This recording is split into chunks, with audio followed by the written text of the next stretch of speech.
A cenário alternativo em que a substituição do verbo em destaque em existem múltiplas explicações para os benefícios da gratidão. Respeite as normas de concordância. E aí, se você perceber, ele faz substituições do verbo existir, que está no plural porque concorda com múltiplas explicações. O que acontece, galera? Faz múltiplas explicações. Vamos lá. Essa letra A é de um absurdo pelo seguinte. A banca aí deve ter explorado o seguinte conceito. O verbo haver, quando tiver ideia de tempo passado, tempo decorrido, há anos não te vejo. Ideia de tempo passado, tempo decorrido, verbo haver. Faz anos que não te vejo. Aí eles pensam assim, pô, a gente pode confundir a cabeça, dizendo que o haver pode... Gente, agora, olha a frase. Faz múltiplas explicações para os benefícios da gratidão. Não tem nem o mesmo sentido.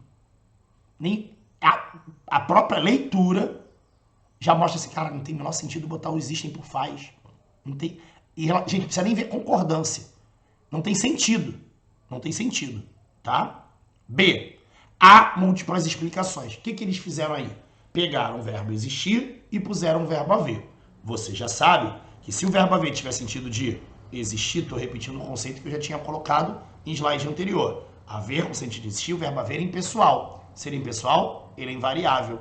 Há múltiplas explicações ou, olha a letra D, hão múltiplas explicações no plural. Gente, o verbo haver está com sentido de existir, ele não varia, ele é impessoal. Então, obviamente, a resposta é a letra B de bola. Há, vamos ver o restante, há múltiplas explicações no singular, porque o verbo haver, com sentido de existir, sendo impessoal, é invariável. Olha a letra C. Há múltiplas explicações, ele apelou aí para a questão sonora, né? Porque esse há não tem o menor sentido. Não é artigo, porque múltiplas explicações, a palavra explicações está no plural, seria as múltiplas explicações, e mesmo assim não seria uma frase completa. Não é preposição, ou seja, não tem o menor sentido esse há aí. Da mesma forma, a letra D não é certa, porque eu falei agora para vocês que sendo o verbo haver, tendo o verbo haver sentido de existir, ele não varia, não pode ir para o plural. E, mais sem sentido ainda, é manter o verbo existir, só que colocando no singular. Ora, gente, se o sujeito é múltiplas explicações existe? Não, múltiplas explicações existem. Então, realmente, só pode ser gabarito número 54, a letra B de bola. E, para fechar a nossa sequência de concordância, tem esse trecho aí. O Papo de Responsa é um programa de educação não formal que, por meio da palavra e de atividades lúdicas, discute temas diversos como prevenção, uso de drogas e a crimes na internet, bullying, direitos humanos, cultura da paz e a segurança pública, aproximando os policiais da comunidade, principalmente dos adolescentes. Vem a questão. A cenário alternativo em que as alterações feitas no EC, houve alterações, hein? Propuseram alterações. É discutido temas diversos. Galera, o que é discutido? Temas diversos. Eles são discutidos. Galera, se o sujeito é temas diversos no plural, eu não posso falar que é discutido. Eles são discutidos. Concorda comigo? B. São trabalhadas palavras e atividades lúdicas. Da mesma forma que na letra A houve uma inversão, né? O sujeito veio depois. Palavras e atividades lúdicas são trabalhadas. Veja que a forma verbal está no plural e a forma trabalhadas está no feminino plural, concordando com palavras e atividades lúdicas. Letra B é a nossa resposta. Vamos confirmar pelo erro das outras? C. Temas como direitos humanos e cultura da paz aproxima... Gente, temas é o sujeito. Temas aproxima ou aproximam? Temas como direitos humanos e a cultura da paz aproximam os policiais da comunidade. Não poderia estar esse verbo aproxima no singular, porque o sujeito é temas. D. A educação não formal é... Beleza, a educação é trabalhado. A educação é trabalhado. É trabalhada, né, gente? Não tem como ficar no masculino sendo sujeito feminino. Aproxima-se os policiais. Os policiais aproxima-se. Gente, se o sujeito é os policiais no plural, eles aproximam-se da comunidade e dos adolescentes, obviamente, correta mesmo, somente a letra B de bola. Beleza, gente? Ó, matamos mais um bloco de questões, estamos indo num ritmo muito bom. Você tá vendo que existem algumas peculiaridades que a banca AOCP cobra dos seus candidatos, então fica de olho e continue conosco, porque a gente ainda tem muita coisa para ver. Beleza? Salve, salve, focados e focadas! Voltei para dar continuidade ao nosso curso de questões para o Instituto Federal Fluminense, o IFE, né? Vamos trabalhar agora uma nova legislação, né? A Lei 8.027/90. Essa lei, ela se confunde um pouco com a Lei 8.112 porque ela trata sobre o regime disciplinar dos servidores federais. A verdade é que ela, de certa maneira, hoje se tornou inutilizada, mas alguns editais de concursos ainda cobram ela. E o que pode pegar para você na questão de prova? As pequenas distinções dela com a Lei 8.112. Principalmente na parte de penalidades e infrações. A gente, quando fala de penalidades e infrações dessa lei, algumas penalidades que lá na Lei 8.112 geravam, por exemplo, advertência, aqui vão gerar suspensão. O prazo prescricional, um pouco diferente também. Então, enfim, a gente vai ver isso aqui a partir de algumas questões. Eu vou indicar para vocês, até trouxe ali numa questão ou outra, os dispositivos da lei para você ver como é que o negócio funciona. Beleza, pessoal? Então vamos lá para a nossa primeira questão de número 31, que diz o seguinte. A respeito da Lei 8.027/90, que dispõe sobre normas de conduta dos servidores públicos civis da União, das autarquias, das fundações públicas e da outras providências, assinale a alternativa correta. Primeiro, a falta administrativa de recusar fé a documentos públicos é punível com suspensão por até 90 dias? Há um erro. E aqui, nesse ponto, igual a Lei 8.112, é motivo de advertência. Então, beleza, lá na Lei 8.112, recusar fé a documentos públicos também é advertência, aqui, show de bola. B. A falta administrativa de aceitar comissão, emprego ou pensão de Estado estrangeiro, sem licença do presidente, é punível com a pena de demissão a bem do serviço público. O erro está no final, a bem do serviço público. De fato, há uma punição, é uma infração punível com demissão, mas não tem essa previsão de a bem do serviço público. C. Terceira, a falta administrativa de opor resistência ao andamento de documento ou processo ou a execução de serviço é punível com a pena de advertência por escrito. Aqui é uma distinção.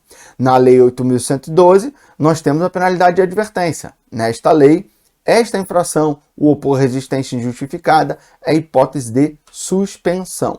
E agora a gente já sabe que só pode ser D a nossa alternativa correta, que diz que a falta administrativa de atuar como procurador ou intermediário junto a repartições públicas é punível com a pena de suspensão por até 90 dias, cumulado se couber com a destituição do cargo e comissão.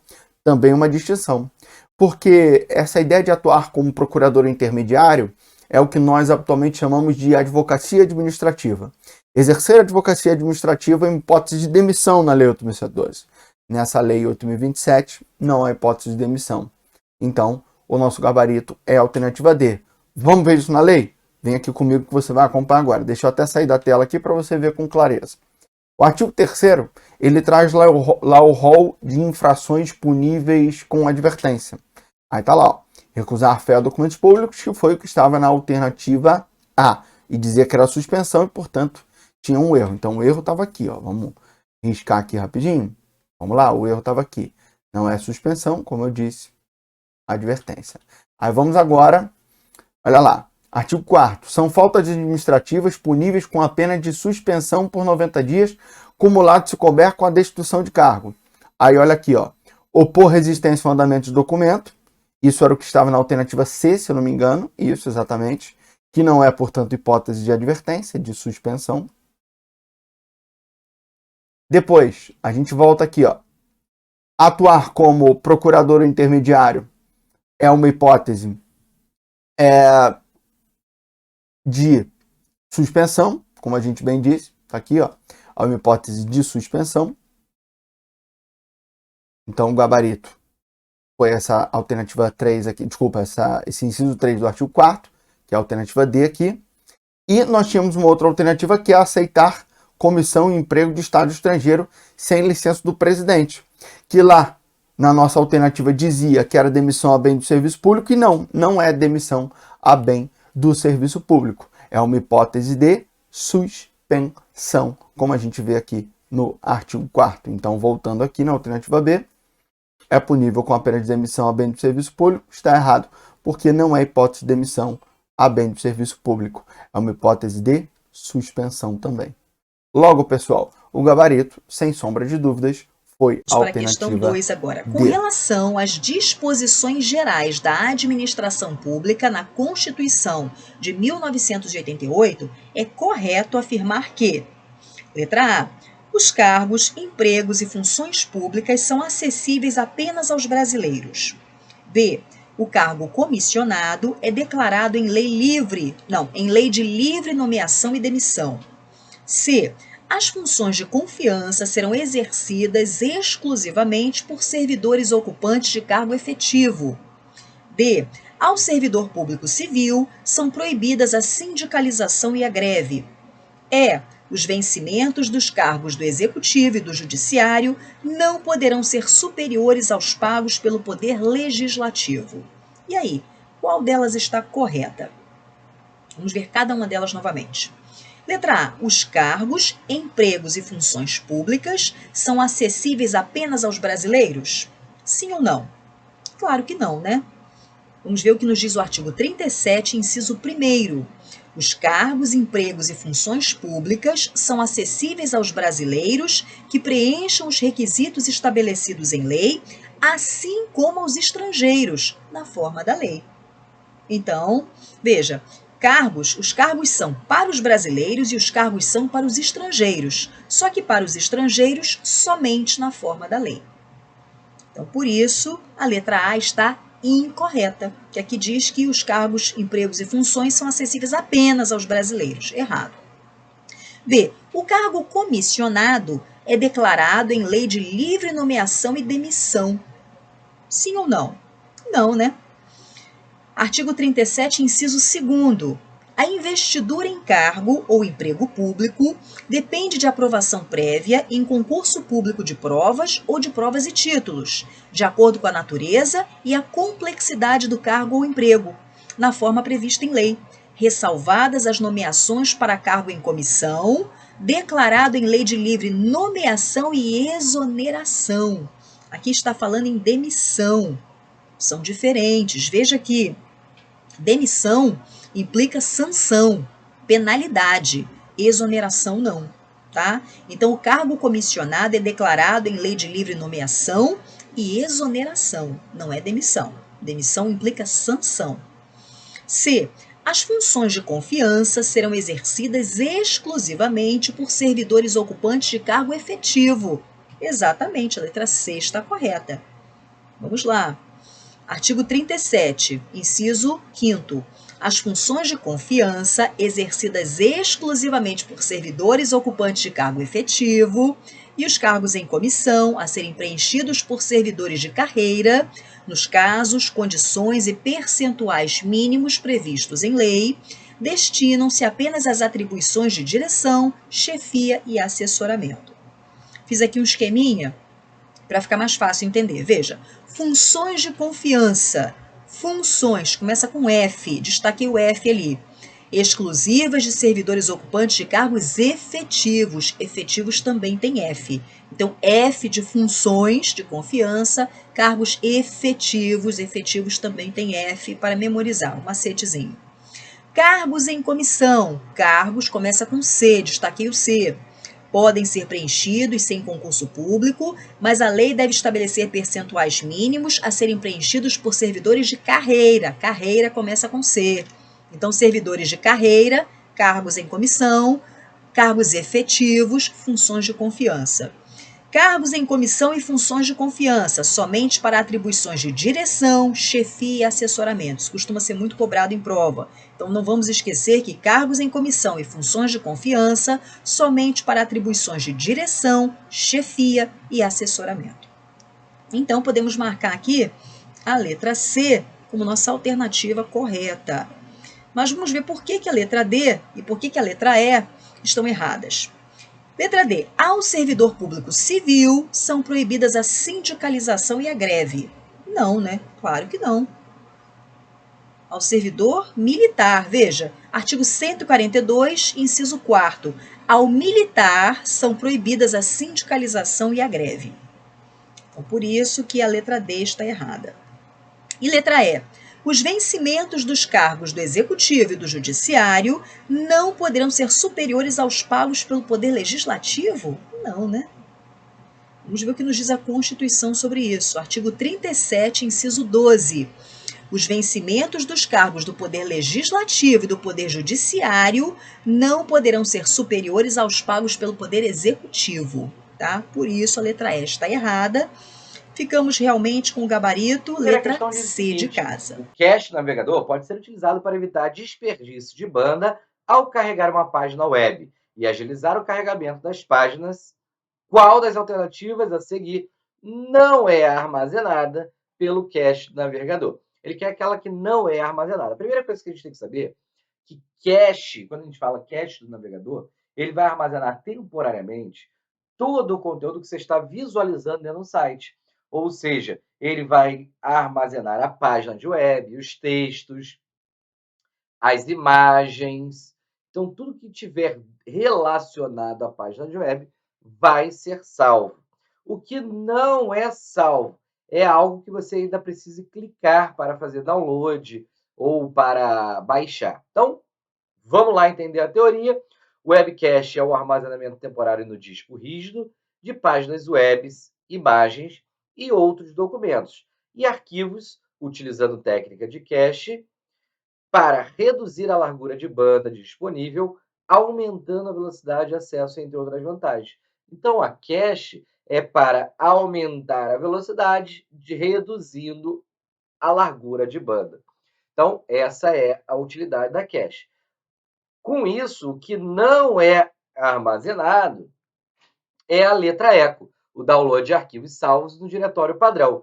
É armazenado imagens, o JavaScript é uma linguagem utilizada para criar páginas de web, o HTML, a linguagem de marcação de hipertexto, é a linguagem utilizada para páginas de web, CSS é uma outra linguagem utilizada em páginas de web. Tudo isso é armazenado em cache, são textos. Mas o download, tanto faz ser no pasta diretório padrão ou no local que você pediu para salvar, não é salvo. Questão 2. Considere a seguinte sequência de números. 10, 12, 7, 9, 4, 6.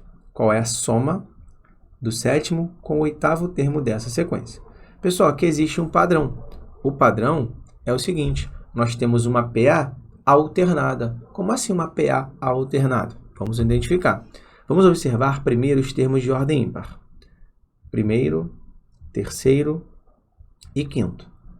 Aqui o próximo termo vai ser o sétimo. Então, olha só. Do primeiro para o terceiro, a razão é menos 3. Do terceiro para o quinto, a razão também é menos 3. Então, do quinto para o sétimo, eu mantenho a razão menos 3. 4 menos 3 dá 1. Ok. Agora vamos observar os termos de ordem par. Do segundo para o quarto, razão é menos 3. Do quarto para o sexto, razão também é menos 3. Então, do sexto para o oitavo, a razão também vai ser menos 3. 6 menos 3 dá 3. Então, o sétimo termo é 1, o oitavo termo é 3. E eu quero a soma desses termos. 1 mais 3 é a nossa solução 4. Portanto, o gabarito é a letra E, tá bom, pessoal? Então, aqui nós temos a ideia de uma progressão aritmética alternada entre os termos de ordem ímpar e de ordem par, claro, com a mesma razão, menos 3, ok?